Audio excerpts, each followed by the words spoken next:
آپ بتا سکتے ہیں کہ ٹیوزڈے کو ہم دوسرا جو سبجیکٹ ہے جو میں پڑھا رہا ہوں وہ کون سا ہے؟ علم الواعظ. کتنے لوگ آپ میں سے ایک اچھا پریچر بننا چاہتے ہیں، ایک سپیکر بننا چاہتے ہیں، اچھا سپیکر؟ ویری گڈ، سارے چاہتے ہیں. گڈ، شاباش، یہ تو اچھی بات ہے. مجھے پھر سکھانے میں ذرا آسانی ہوگی اور سمجھنے میں بھی آسانی ہوگی اگر آپ واقعی جو ہم سیکھ رہے ہیں اسے سیکھنا چاہتے ہیں اور وہ سب کچھ بننا چاہتے ہیں. اس کے لیے جو باتیں سکھائی جا رہی ہیں یہ گر ہیں. یہ کیا ہیں؟ گر ہیں، گڑ نہیں. ٹھیک ہے، سو یہ بھید ہیں، راز ہیں.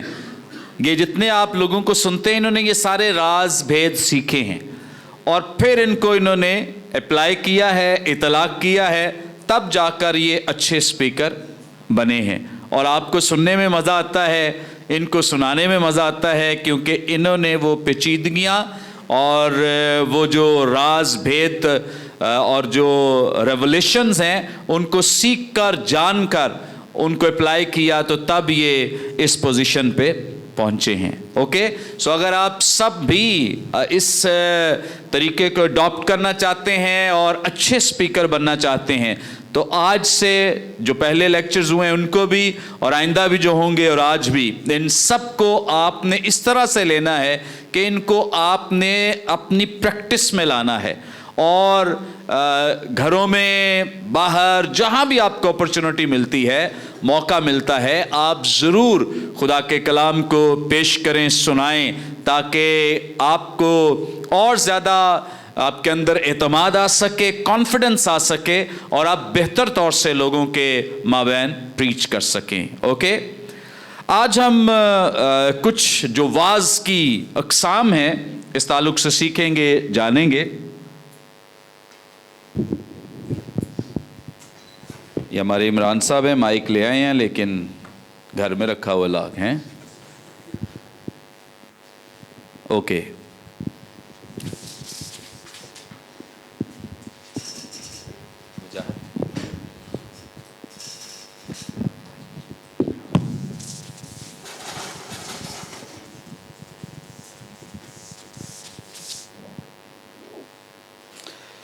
اوکے.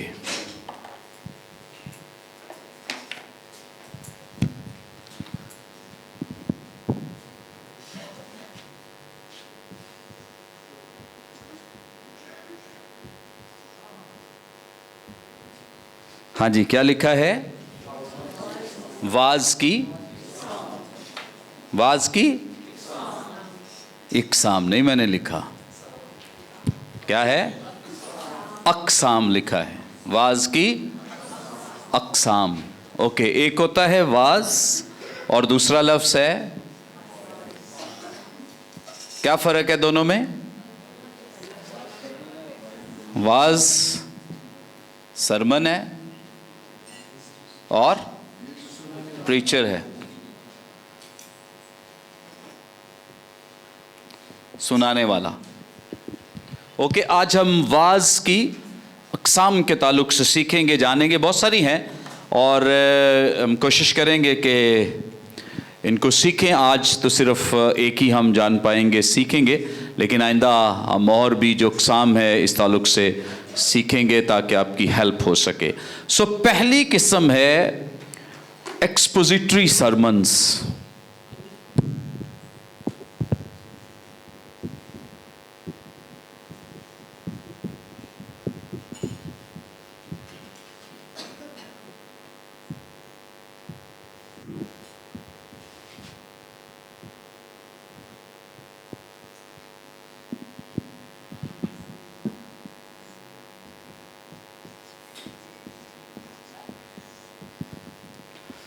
تفسیری واعظ، ایکسپوزیٹری سرمنز.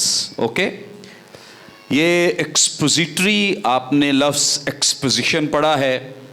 ایکسپوزیشن جو ہے دراصل ایکسپوز سے ماخذ ہے.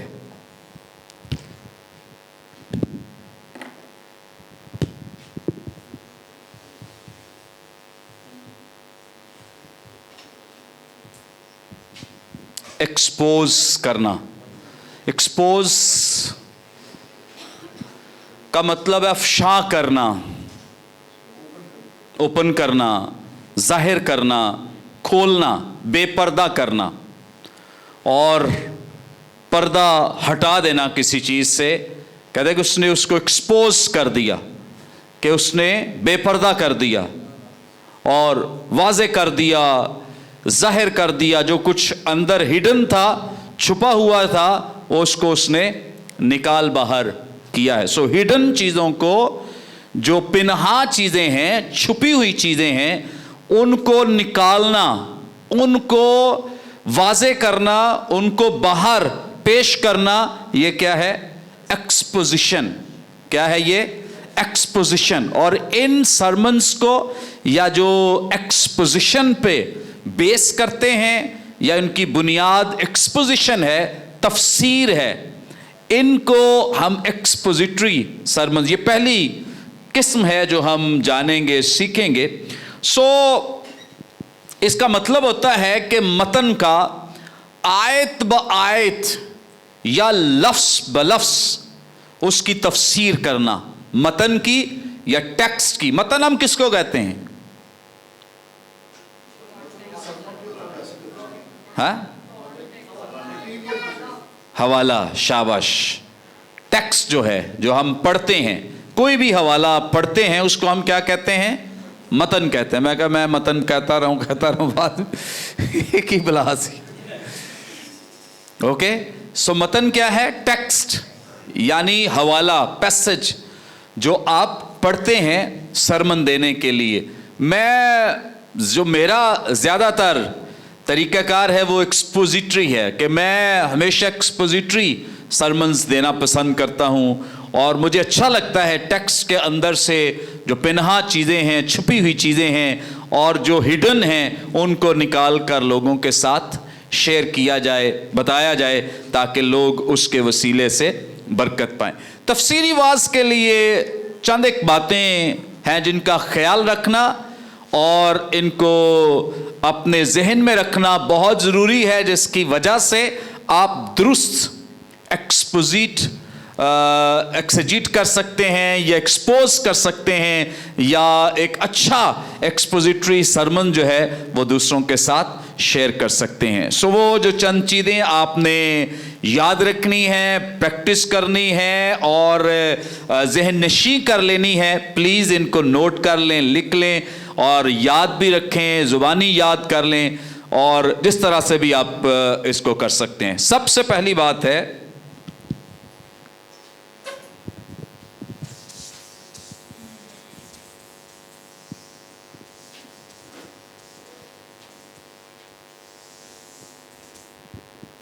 अगर आपने एक्सपोजिशन करनी है, तफसीर करनी है, तो तफसीर करने के लिए जो सबसे बुनियादी चीज़ें हैं, इनको ज़रूर आप लिख लें, नोट कर लें। सबसे पहले नंबर 1,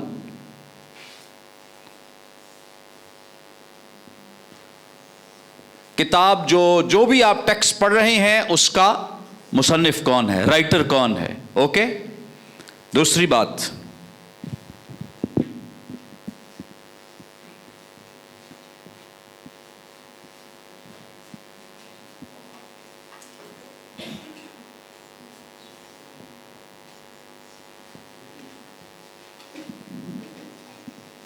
नंबर 2, मकतूब अलैह, मुखातबीन कौन है, मुसन्नफ ने लिखा किसको है, मुखातिब किसको किया है। ओके। नंबर 3,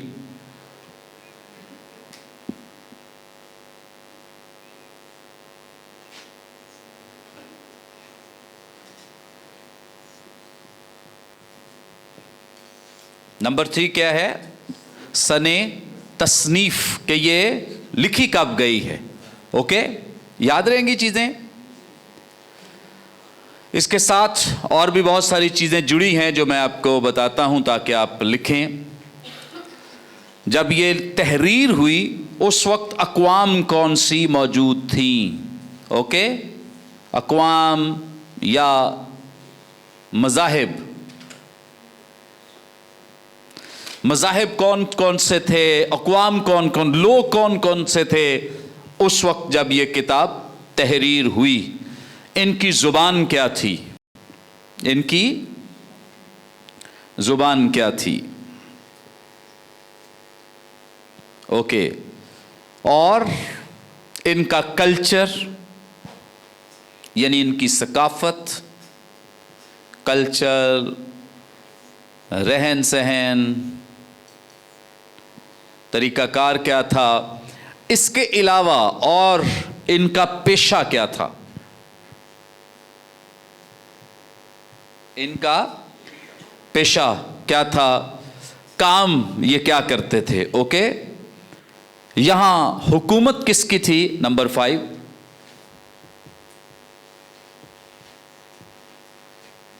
नंबर 6 तर्ज हुकूमत क्या था, ओके। इसके बाद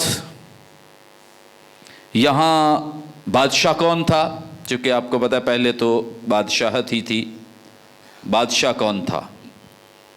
नंबर 8 सियासी मंजरनामा,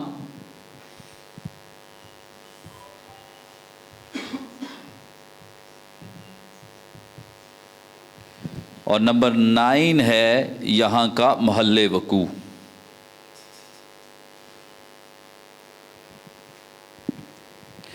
हाँ जी, याद रहेंगी चीजें।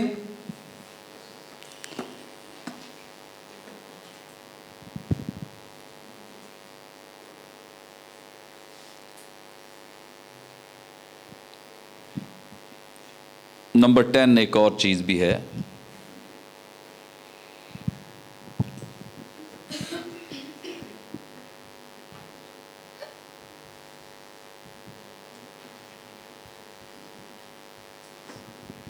तारीखी पस मंज़र। इसका तारीखी पस मंज़र, ओके। इन चीज़ों के साथ अगर आपने लिख ली हैं तो बता दें ताकि मैं इसको इरेज कर दूं। लिख रहे हैं, लिख लें, कोई बात नहीं, ओके।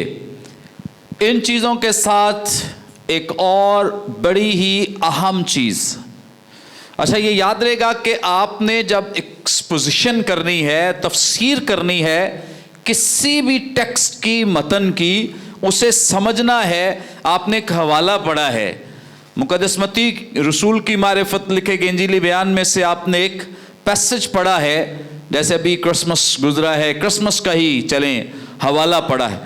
आपको मुक़द्दस मत्ती रसूल की मारिफत लिखी गई इंजील के मुसन्निफ का इल्म होना चाहिए कि इस इंजील का मुसन्निफ कौन है, उसका पेशा क्या था, वो क्या करता था, मसूल लेने वाला था, ओके। उसकी ज़िंदगी कैसे बदली है, क्या उसकी ज़िंदगी में उसका जो कैरेक्टर है, किरदार है, इसका भी आपको इदराक होना चाहिए, इसका इल्म होना चाहिए, पता होना चाहिए कि उसकी ज़िंदगी जो है उसमें क्या कुछ हुआ। हर एक मुसन्निफ के बारे में आपको इन्फॉर्मेशन मिलेगी, और जब आप उनको जानेंगे, सीखेंगे, तो आप उनकी जो तहरीर है उसमें भी उस चीज़ को देखेंगे कि इसने अपनी तहरीर में भी अपने पेशे को खासा इस्तेमाल किया, क्योंकि जो भी आप काम करते हैं, जॉब करते हैं, उसका आपकी ज़िंदगी पे बहुत असर होता है, इम्पैक्ट होता है। ऐसा ही है जो भी आप जॉब करते हैं। सो अब वो था कैलकुलेशन वाला बंदा, अब उसने देख लें, आगाज ही में देख लें, जैसे नसबनामा लिखा है, कैलकुलेटेड चीज़ें बयान की, हिंसे बयान किए, 14 पुश्तें, मतलब ऐसे आपको उसकी तहरीर में ये सारी चीज़ें मिलेंगी। क्यों? क्योंकि आपको पता चल गया है कि ये क्या है, खुद टैक्स कलेक्टर है, और टैक्स कलेक्टर चूंकि इन चीज़ों का ख्याल रखते हैं, हिंसों का, नंबर्स का, तो इसलिए इस बंदे ने भी, इस राइटर ने भी इन तमाम चीज़ों का ख्याल रखा है, ओके। फिर आपको पता चले जी मकतूब अलैह कौन है, या एड्रेसीज कौन है, मुखातबीन कौन है, किनको मुखातिब किया गया है। तो आपको पता है मुक़द्दस मत्ती ने बराह रास्त गॉस्पेल किसको लिखी है, यहूदियों को लिखी है। सो इसलिए जब आप पढ़ेंगे कि अच्छा पहले नसबनामा, उसके बाद उन्होंने खुदावंद यीशु मसीह की पैदाइश के ताल्लुक से जो उनका कल्चर है, यहूदी कल्चर छोड़ देने के लिए कि अगर कोई ऐसे बच्ची जो है वो शादी से पहले वो प्रेग्नेंट हो जाए तो क्या उनका होता है। तो इन तमाम चीज़ों को आप तसलसल के साथ देखेंगे कि मुकद्दस मत्ती के ज़हन में क्या चीज़ है, यहूदी। क्या चीज़ है, यहूदी लोग, कि उन्होंने यहूदियत को ये लिखना है। सो आप देखेंगे उनको किंगडम के बारे में, बादशाह के बारे में और किंगडम से जुड़ी तमाम चीज़ों के बारे में वो सिखा रहे, बता रहे हैं। क्यों आप इस तरह से देखेंगे? क्योंकि आपको इल्म है कि इसके लिखारी जो मुखातबीन है, जो एड्रेसीज हैं, वो कौन है। आगे आपको सने तसनीफ का इदराक होना चाहिए, पता होना चाहिए कि ये किस सन में लिखी गई है। ये हमारा होमवर्क होता है किसी भी सरमन से पहले। सरमन ये नहीं है कि आपके ज़हन में कुछ फौरन बात आ गई। कई लोग मैंने देखा है वो एक बात पे ही कि मेरे ज़हन में ये बात आई है तो उस पर पूरा सरमन सुना देते हैं। ये दुरुस्त बात नहीं है। दुरुस्त ये है कि आपको उस किताब के मुसन्निफ, मकतूब अलैह, एड्रेसीज, मुखातबीन, उसके सन तसनीफ का इल्म होना चाहिए कि ये किताब जो है ये किस सन में तहरीर हुई। फिर वहाँ पे अक़वाम कौन सी, मज़ाहिब कौन से थे।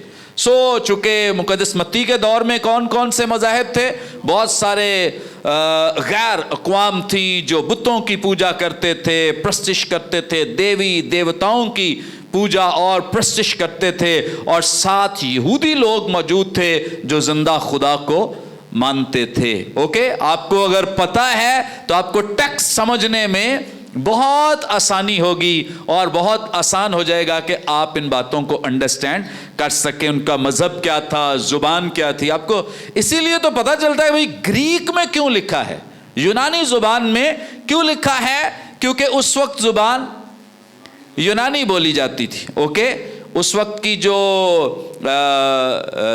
इंटरनेशनल लैंग्वेज थी वो कौन सी थी, यूनानी जुबान थी। इसलिए न्यू टेस्टामेंट जो है ये यूनानी जुबान में लिखा है। रहन सहन कैसा था, लोगों ने देखा ना, कई दफ़ा उनके ड्रेस को खुदावंद यीशु मसीह ने बयान किया है। जैसे मुक़द्दस मत्ती रसूल की मारिफत लिखे गए इंजीली बयान के 23वें बाब में उन्होंने कहा है कि अपने जो चोगे हैं ये लंबे बनाते हैं और अपना ये दिखावा करते हैं। सो उस वक्त रहन सहन कैसा है ये हमें तहरीर से नज़र आ जाता है, पता चल जाता है। सो पेशा लोगों का क्या था, आम लोगों का पेशा क्या था, और खुदावंद यीशु मसीह के ताल्लुक से उन्होंने लिखा है जैसे वो किसानों के पास गए हैं, मछेरों, ये आम पेशे थे जो उस वक्त लोग इख्तियार करते थे। सो कोई बड़ी मुश्किल बात नहीं होती इन चीज़ों को ढूंढना, तलाश करना। सिर्फ करना ये होता है कि आपने उस किताब में से गो थ्रू होना है, उसे पढ़ना है और उसे अंडरस्टैंड करना है, समझना है। कुछ तफासीर हैं लोगों की, कमेंट्रीज हैं लोगों की, कुछ एक्सपोजिटरी बहुत सारे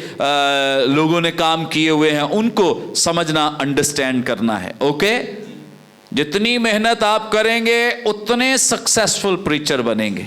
ओके, और आपने देखना है वहाँ हुकूमत कौन सी है, किसकी है, तर्ज हुकूमत क्या है, फिर बादशाह वहाँ पे कौन है। इसीलिए मुक़द्दस मत्ती की इंजील को जब हम पढ़ते हैं या उसकी मारिफत लिखी गई इंजील को पढ़ते हैं तो हमें इन चीज़ों का इदराक होता या समझ आती है। सियासी मंजरनामा क्या है, सियासी मंजरनामा ये है कि हुकूमत तो यहाँ पे रूमियों की है, लेकिन उन्होंने लोगों को खुश करने के लिए हर जगह पे, जैसे यहूदी एक बड़ी ताकत थे और एक अच्छा मकाम रखते थे, यहूदियों को खुश करने के लिए उन्होंने कहा अच्छा आप अपना बादशाह बना लो। दिक्प्लस का जिक्र मिलता है 10 शहरों का, उन्होंने देखा ये 10 शहर जो हैं ये अपना कानून बनाना ठीक है, आप अपना कानून बना लो और खुश रहो। ठीक है, टैक्स हमें दो, बादशाह अपना बनाओ, टैक्स हमें दो, बादशाह अपना बनाओ। जैसे अमेरिका बहुत सारे मुल्कों पे कर रहा है, बादशाह हमारी मर्जी का होगा, निज़ाम तुम्हारा होगा, बादशाह हमारी मर्जी का होगा, निज़ाम तुम्हारा होगा। सो ये रूमी गवर्नमेंट जो थी वो इस तरह से लोगों को ब्लैकमेल करती थी, उनसे पैसा निकालने के लिए। यहूदियों के साथ भी उन्होंने यही एक हाथ रखा हुआ था कि बादशाह इनका है, टैक्स कौन लेता है, रूमी। सो ये एक उनकी जो सियासी पस मंज़र है, फिर उन्होंने बहुत सारे लोग जो थे वो इनके साथ मिला दिए, मज़हब में शामिल कर दिए थे। अब सरदार काहिन भी रूमी गवर्नमेंट की मर्ज़ी से लाया जाता था, ना कि यहूदियों की मर्ज़ी से या जो उनका तरतीब उनकी बनी हुई थी। सो इस एतबार से अगर आपको इन तमाम चीज़ों का इदराक है, इल्म है, तो आप मुक़द्दस मत्ती रसूल की मारिफत लिखे गए इंजील बयान में से एक अच्छा और दी बेस्ट सरमन जो है वो शेयर कर सकते हैं। नहीं पता तो फिर आप क्या करेंगे? फिर आप उस पैसेज को ही कभी ज़कई को ऊपर चढ़ा देंगे, कभी ज़कई को नीचे कर देंगे, कभी उसको गूलर के पेड़ पे कर देंगे, कभी उतार देंगे, अगरचे ये हवाला मुक़द्दस लूका में बयान है। ओके, लेकिन मैं वैसे ही एग्जाम्पल दे रहा हूँ कि फिर बहुत सारे लोग पहले पैसेज पढ़ लेते हैं, फिर उसको अपनी ज़ुबान में बयान कर देते हैं, फिर कोई आधी चीज़ें पहले आधी चीज़ें बाद, तो आधा घंटा पौना घंटा पूरा करके नीचे आ जाते हैं। लेकिन ये दुरुस्त तरीका नहीं है। अगर सामने बैठे लोग जो हैं वो खाली चले गए, उनको कुछ ना मिला सीखने के लिए, तो आपने बड़ी नाइंसाफ़ी की है उनके साथ, क्योंकि खुदा ने आपको कुछ समझकर इख्तियार दिया था और आपने ये सारे इख्तियार को ज़ाया कर दिया है। सो एक बहुत अहम और ख़ूबसूरत बात जो मैं चाहता था कि इस पे एम्फसाइज़ किया जाए वो है, एक छोड़ दी है बात मैंने, बताएं ज़रा क्या छोड़ी है?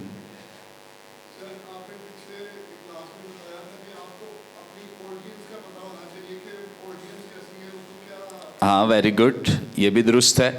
ओके, एक्सपोजिशन के हवाले से, तफसीर के हवाले से एक बहुत अहम बात जिसके बगैर आपका सरमन बन ही नहीं सकता है। वेरी गुड, बहन ताहिरा के लिए ज़ोरदार तालियां बजाएं, शाबाश, ज़ोरदार, वेरी गुड। कॉन्टेक्स्ट, सियाको सबाक, इसका हवाले का पहला हिस्सा और इसके बाद की आयात के इनका मतलब क्या है। कॉन्टेक्स्ट,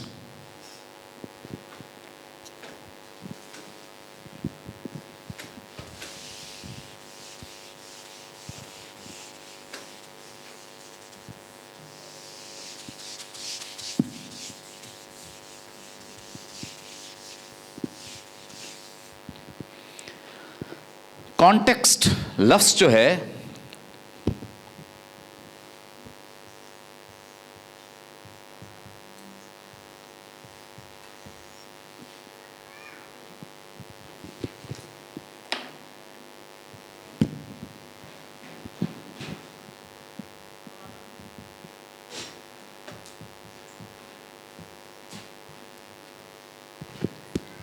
ये लफ्ज़ एक्चुअली लातीनी ज़ुबान का है, कॉन्टेक्स्टस।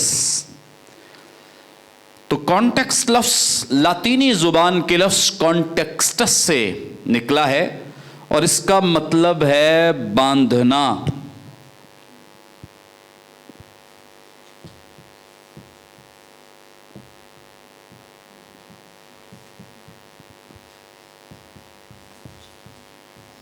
गिरा लगाना, बांधना या गिरा लगाना। कॉन्टेक्स्ट का मतलब क्या है? बांधना या गिरा लगाना। मैंने शायद पहले भी आपके साथ एक दफ़ा शेयर किया था, मतन में जो अल्फाज हैं, जुमले हैं, पैराग्राफ्स हैं और अबवाब या किताबें हैं, ये समझें कि धागे हैं। क्या हैं? धागे हैं। आपने इनमें से एक कलर के धागे निकालने हैं और उनको गिरा लगानी है, यही सरमन है। इनको क्या करना है? गिरा लगानी है और ये क्या है? सरमन है। जब आप एक कलर को यकजा कर लें, एक कलर के धागे कलेक्ट कर लें, उनको इकट्ठा कर लें, तो दरअसल आपके सरमन में जान पड़ जाती है। अगर आप सिर्फ एक कलर के, और अगर कोई नीला, कोई पीला, कोई लाल, कोई काला, कोई सफ़ेद हो, तो इसका मतलब है कि आप बिखरे हुए हैं, आपको कुछ पता नहीं है। धागे तो बहुत किस्म के हैं, लेकिन आपका काम है कि उनको इकट्ठा करना है। सियाको सबाक से मुराद ये है कि लिखे हुए कलाम का दुरुस्त मतलब समझना और समझाना। दुरुस्त मतलब इसका समझना और समझाना। जो आपका टेक्स्ट कह रहा है उसको कॉन्टेक्स्ट में देखना कि कॉन्टेक्स्ट इस ताल्लुक से क्या रहनुमाई करता है। हमारे एक टीचर हैं ग्रीक के, जो अमेरिका से पीएचडी हैं, उन्होंने हमें सिखाया कि लफ्ज़ों का कोई मतलब नहीं होता, लफ्ज़ों का कोई मतलब नहीं, कॉन्टेक्स्ट मतलब बताता है। क्या चीज़? कॉन्टेक्स्ट जो है ये मतलब बताता है कि लफ्ज़ का मतलब क्या है। ओके, सो यहां हर लफ्ज़ जो है वो दूसरे के साथ गुंदा होता है, और जो जुमले हैं, जो पैराग्राफ्स हैं, इनका हाल भी ऐसा ही है। So every text has context. Her text का कॉन्टेक्स्ट है। कोई ऐसा दुनिया में आपको टेक्स्ट नहीं मिलेगा कि आप समझे कि उसका कॉन्टेक्स्ट नहीं है। सो अगर टेक्स्ट आप मतन पढ़ रहे हैं बाइबल मुकद्दस में से, तो इसका कॉन्टेक्स्ट भी मौजूद है, कॉन्टेक्स्ट भी मौजूद है, या इसका सियाको सबाक भी मौजूद है। अगर आप ये पढ़ रहे हैं, कोई टेक्स्ट आपने पढ़ा है, तो इसका मतलब है कि इसका कॉन्टेक्स्ट, इसका सियाको सबाक जरूर मौजूद है। आपसे कोई सवाल करता है कि जी बाइबल मुकद्दस में फलां जगह पे ये लिखा है, अब क्या, हाँ मुझे हवाला बताओ ये कहाँ लिखा है। आप उस हवाले को पढ़ें, उसके 4-5 आयत पीछे पढ़ लें, 4-5 आयत आगे पढ़ लें, आप कहेंगे यार आपको क्या समझ आ रही है, यहाँ पे तो वो नहीं है जो आप समझ रहे हैं। ओके, वो कहेगा जी लिखा तो ऐसा ही है। आप कहेंगे भाई कॉन्टेक्स्ट देखो, इसका देखो बात किस तनाजुर में हो रही है। आप एक आयत का निकाल के, एक लफ्ज़ निकाल के, एक जुमला निकाल के सारा उसका मतलब गलत कर दो या बयान कर दो, तो ये तरीका दुरुस्त नहीं है। बहुत सारे हमारे जो नाकदीन हैं उनका यही तरीक़ेकार है कि वो एक जुमला, एक लफ्ज़ निकालते हैं और समझते हैं कि ये बाइबल मुकद्दस में गलत लिखा है, ये दुरुस्त नहीं है, यहाँ तजाद है, कॉन्फ्लिक्ट पाया जाता है। सो सियाको सबाक के बगैर जो मतन है इसको पढ़ना दुरुस्त नहीं है। अगर आप बाइबल मुकद्दस पढ़ने वाले, समझने वाले, सुनाने वाले हैं, तो अगर आप कॉन्टेक्स्ट नहीं पढ़ते तो इसका मतलब है कि आप दुरुस्त टीचिंग या प्रीचिंग नहीं दे रहे। एक फ्रेज है ज़बरदस्त, a text without a context is a pretext, कि एक ऐसा टेक्स्ट जिसको आप कॉन्टेक्स्ट के बगैर पढ़ते हैं वो प्रीटेक्स्ट है। मतलब कुछ भी कह दो, आज़ाद हैं आप कहने के लिए।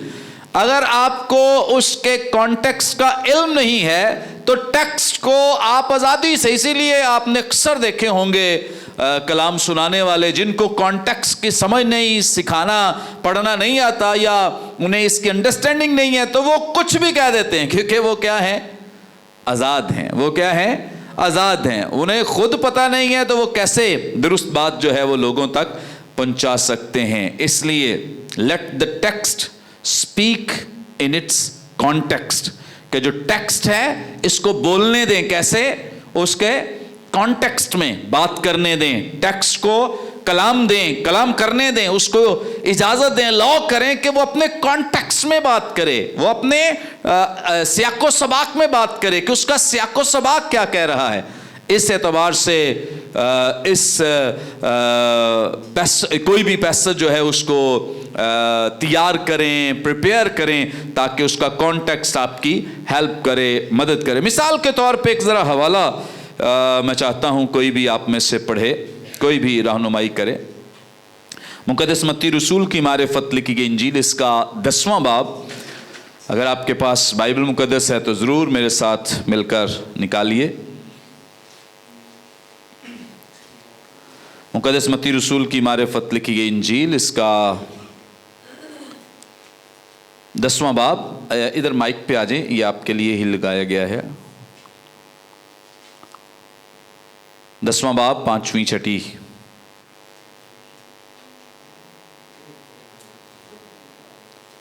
हाँ जी, पढ़ दें ज़रा प्लीज़, जल्दी से, टाइम कम है।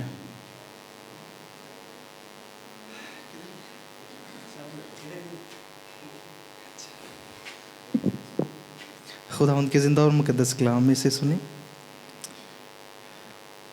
इन 12 को यीशु ने भेजा और उनको हुक्म देकर कहा, غیر قوموں کی طرف نہ جانا اور سامریوں کے کسی شہر میں داخل نہ ہونا، بلکہ اسرائیل کے گھرانے کی کھوئی ہوئی بیڑوں کے پاس جانا، اور چلتے چلتے یہ منادی کرنا کہ آسمان کی بادشاہی نزدیک آ گئی ہے۔ اوکے، ہاں جی، سنیے یہ آیات۔ ان آیات کو مد نظر رکھتے ہوئے کچھ ناقدین کا یہ خیال ہے کہ خداوند یسوع مسیح جو ہیں وہ صرف یہودیوں کے لیے آئے، اور انہوں نے اپنے شاگردوں کو بھی یہ کہا کہ یہودیوں میں خدمت کرنا لیکن اور علاقوں میں نہ جانا۔ ایسا ہی لگ رہا ہے کسی کو؟ بتائیں ذرا، پڑھنے سے کیا لگ رہا ہے؟ ایسا ہی نظر آ رہا ہے کہ خداوند یسوع مسیح نے ایسا ہی کہا ہے۔ بہت سارے ناقدین جو ہیں ان کا بھی یہی ماننا ہے کہ خداوند یسوع مسیح نے یہ کہا ہے۔ اب اگر خداوند یسوع مسیح یہ کہیں کہ صرف یہودیوں میں جانا، یہودیوں میں خدمت کرنا، تو اس کا مطلب ہے کہ خداوند یسوع مسیح کا وہ جو ارشاد اعظم دینا تھا وہ غلط ہے۔ کیا ارشاد اعظم ہے؟ سب قوموں میں، ساری اقوام میں، جتنی بھی دنیا میں قومیں ہیں سب قوموں میں جاؤ اور کیا کرو؟ انجیل کی منادی کرو، بشارت دو، اور ان کو کیا کرو؟ باپ، بیٹے، روح القدس کے نام سے بپتسمہ دو۔ یہ مسیح کا ارشاد اعظم ہے، سب سے بڑا ارشاد ہے جو خداوند یسوع مسیح نے رسلاء کو یا ڈسائپلز، شاگردوں کو دیا ہے۔ اب کانفلکٹ نظر آ رہا ہے۔ ایک جگہ خداوند یسوع مسیح کیا کہہ رہے ہیں کہ نہ جاؤ، دوسری جگہ کہہ رہے ہیں کہ جاؤ۔ یہاں بظاہر آپ کو اس میں کانفلکٹ یا تضاد نظر آ رہا ہے، اور اگر کوئی ایسا سمجھ رہا ہے، آپ کو کہہ رہا ہے، سوال کر رہا ہے، تو اس کا مطلب ہے کہ آپ کو سوال سننا چاہیے اور اس پہ سیکھ کر، سمجھ کر، کانٹیکسٹ کو دیکھ کے جواب دینا چاہیے۔ نہیں دیں گے تو لوگ پھر آپ کو کہیں گے جی یہ لوگ جو ہیں یہ اپنے بائبل مقدس کے حوالوں کا بھی دفاع نہیں کر سکتے ہیں، یا ان کے پاس دفاع کرنے کی کوئی گنجائش موجود نہیں ہے۔ اوکے، اب اس کے علاوہ بھی خداوند یسوع مسیح نے، اگر آپ رسولوں کے اعمال کی کتاب کے پہلے باب میں بھی دیکھ لیں، تب بھی خداوند یسوع مسیح نے کہا تھا کہ یروشلم سے باہر نہ جانا، یروشلم سے باہر نہ جانا۔ اب دو جگہوں پہ خداوند یسوع مسیح نے ایسی بات کہہ دی ہے۔ پہلے مقدس متی رسول کی معرفت لکھے گئے انجیلی بیان کے 10ویں باب میں، اور اس کے علاوہ رسولوں کے اعمال کے پہلے باب میں، وہاں بھی کہا ہے کہ صرف یہودیوں میں منادی کرنا، دیگر اقوام میں نہ جانا، اور اعمال کی کتاب میں بھی ایسا ہی کہا ہے کہ اس سے باہر نہ جانا۔ ایسا ہی ہے؟ اوکے، اب جب تک آپ ان کے کانٹیکسٹ کو نہیں سمجھیں گے، انڈرسٹینڈ نہیں کریں گے، تو ہمیں کبھی بھی اس بات کی سمجھ نہیں آ سکتی۔ آئیں ذرا پہلے جو اعمال کی کتاب ہے اس میں سے بھی دیکھ لیں، پھر میں مقدس متی رسول کی معرفت لکھے گئے انجیلی بیان کے بھی کانٹیکسٹ کو آپ کے سامنے شیئر کروں گا۔ یہاں ذرا پہلے باب کی 6 آیت سے، بلکہ اگر اس سے پہلے تھوڑا سا پڑھ لیں، رسولوں کے اعمال اس کا پہلا باب،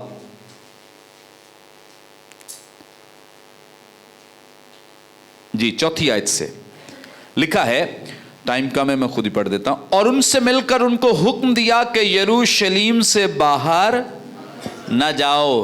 یروشلم سے باہر، یہ ہم نے ایک فقرہ پڑھ لیا ہے، ایک سینٹنس پڑھ لیا ہے، جملہ پڑھ لیا ہے، اور اس کا سیاق و سباق دیکھے بغیر کہہ رہے ہیں کہ خداوند یسوع مسیح جو ہیں وہ صرف یہودیوں کے لیے آئے ہیں۔ آگے کیا لکھا ہے؟ سیاق و سباق اگر پڑھنا ہے تو پوری آیت کو پڑھیں گے۔ بلکہ باپ کے اس وعدے کے پورا ہونے کے منتظر رہو جس کا ذکر تم مجھ سے سن چکے، کیونکہ یوحنا نے تو پانی سے بپتسمہ دیا، مگر تم تھوڑے دنوں کے بعد روح القدس سے بپتسمہ پاؤ گے۔ پس انہوں نے جمع ہو کر اس سے یہ پوچھا کہ خداوند کیا تو اسی وقت اسرائیل کو بادشاہی پھر عطا کرے؟ اس نے ان سے کہا، ان وقتوں میعادوں کا جاننا جنہیں باپ نے اپنے ہی اختیار میں رکھا ہے تمہارا کام نہیں۔ آگے 8ویں آیت میں کیا لکھا ہے؟ جب روح القدس تم پر نازل ہوگا تو کیا ہوگا؟ कुव्वत पाओगे। और अब जो बात असल जो इस क्वेश्चन को समझने में हमारी रहनुमाई करेगी, मदद करेगी,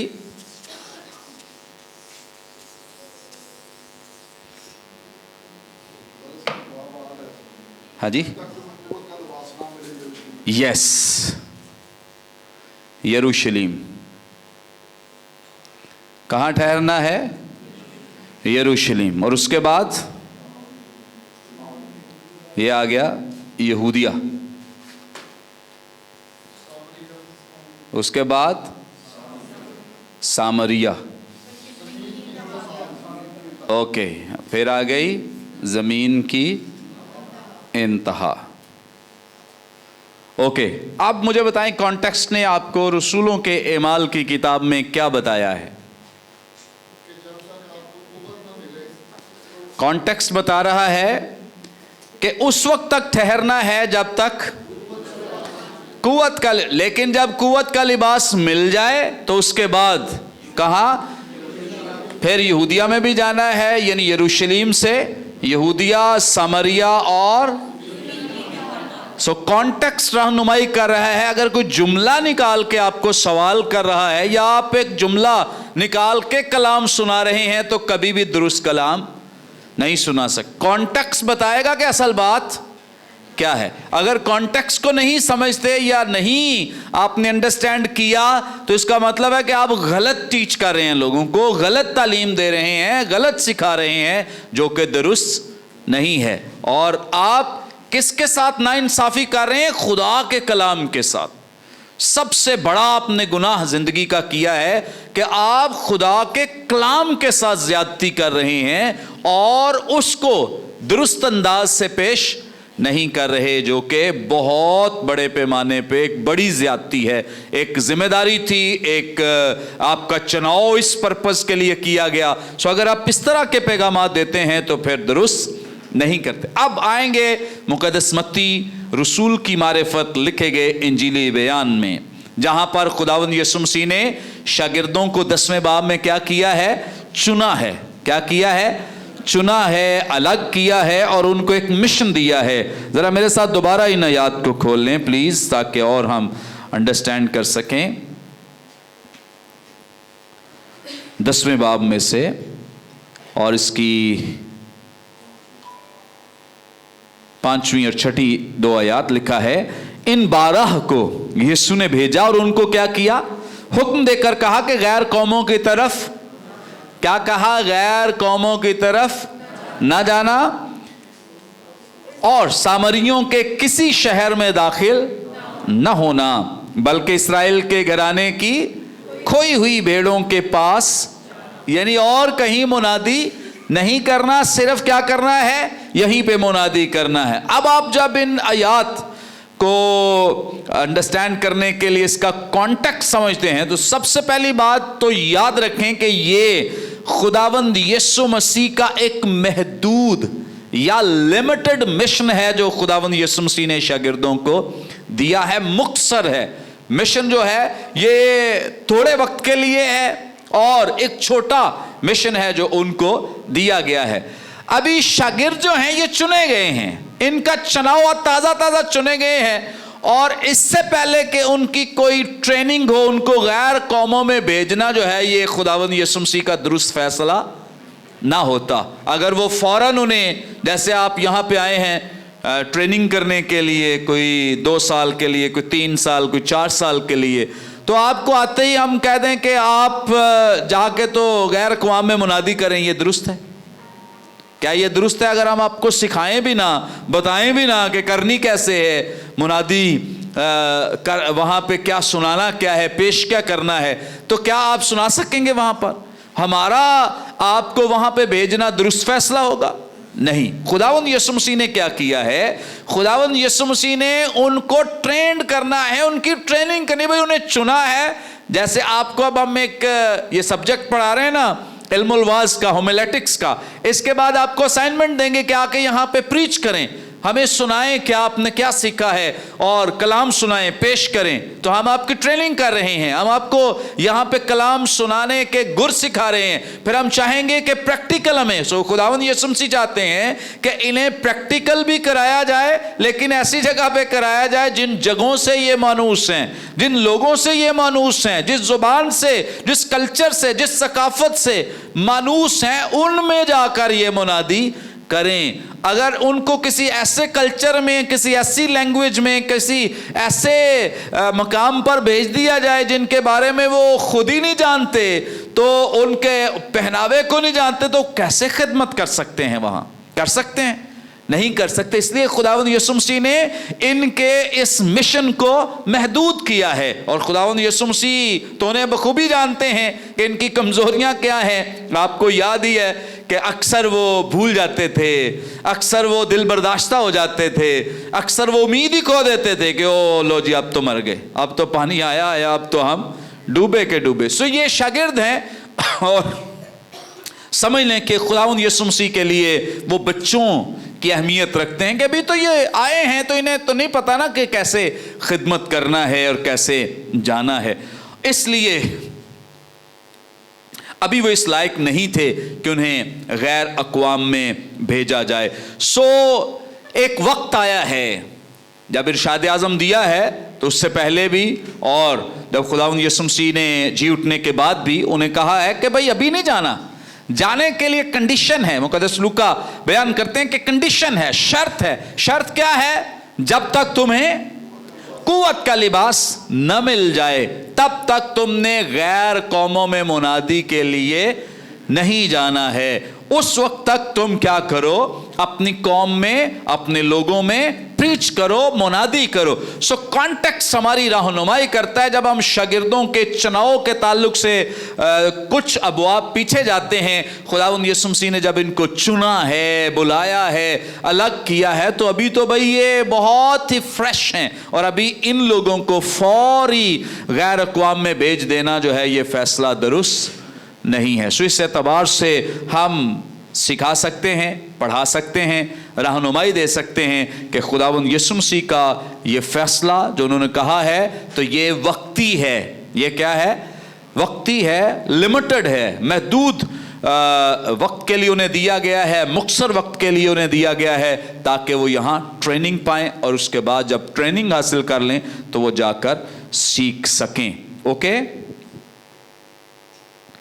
कॉन्टेक्स्ट के ताल्लुक से जैसे अभी हमने पढ़ा है, कुछ चीज़ें आपको, जैसे हमने इमाल की किताब में से हमें एक दो आयात के बाद ही मसला हल हो गया, राज खुल गया, ऐसा ही इसको हम कहते हैं। कॉन्टेक्स्ट की भी चूंकि इकसाम है, इसको हम कहते हैं इमीडिएट कॉन्टेक्स्ट, जो करीब तरीन कॉन्टेक्स्ट है या नज़दीक तरीन जो कॉन्टेक्स्ट है, फौरन या फौरी तनाजुर, इसको हम क्या कहते हैं?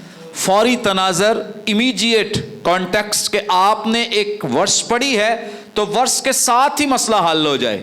ओके, एक इससे आगे भी बात चली जाती है, इसे हम कहते हैं रिमोट कॉन्टेक्स्ट, लार्जर कॉन्टेक्स्ट या वसी और रीज कॉन्टेक्स्ट। जैसे मुक़द्दस मत्ती में से हमने पढ़ा है, वो जल्दी आपको एक दो आयात में, एक दो अबवाब में मसला हल होने वाला नहीं है, जब तक आपको इस गॉस्पल, इस इंजील में चुनाव का इल्म नहीं कि कब इनको चुना गया, इनकी तो ट्रेनिंग चल रही है, इनको तो अभी भेजा ही नहीं गया गैर कौम। सो जब तक आपको पूरी इंजील का जो तनाजुर है इसका या सियाको सबाक है इसका इल्म नहीं होगा, आप इस सवाल को अंडरस्टैंड नहीं कर सकते या दुरुस्त जवाब नहीं दे सकते। ओके, हाँ जी, समझ आ रही है?